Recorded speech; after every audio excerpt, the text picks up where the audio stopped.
25 наснаас хойш арьсаа ерөөсөө арчлахгүй байвал юу болох вэ? Яа яах маань 5 жил ерөөсөө нүрээ арчлахгүй байх юм бол нэг ийм л болно шүү чи гэж харуулж илээ. Ер нь 30 хүрээд хүний коллаген нийлэгжилт багасаад нэлээд хэцүүдэд ирдэг юм шиг байгаа.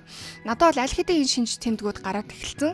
Яа тэгэхээр би ч нэг нүрээр амар хинээдэг, нүүрний хувирал ихтэй хүн учраас инээдний энэ зураснууд гараад эхэлчихсэн за.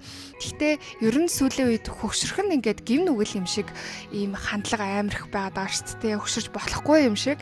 Гэхдээ байгалийн энэ процессыг бид нэр угаасаа зогсож чадахгүй. Тийм учраас насандаа хамгийн гоёороо хөгшрөх, насандаа хамгийн зөв амьдралын хэм маягтай байж хамгийн зөв арчилгаа хийхийг харин уриалах хэрэгтэй юм шиг санагдаад байгаа.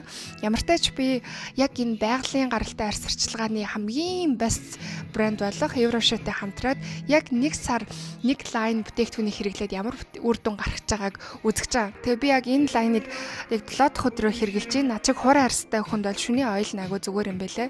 Тос яхалаараа өдөр шөнө ялгаад байгаа юм бэ гэх юм бол хүний арьс шүн ингээд нөхөн сэргийх мөд дээр байд юм байна л да. Тэнгүүт яг энэ нөхөн сэргийх процессд нь тусалсан найрлагатай бүтээгдэхүүн байх юм бол амар сайн байдгийн байна. Ямар ч тач хэдүүлээ нэг сарын дараа ямар хөө үр дүн гарах гэдгийг харцгаая. Тэгээд гоё хөгшөрцгөө штэ.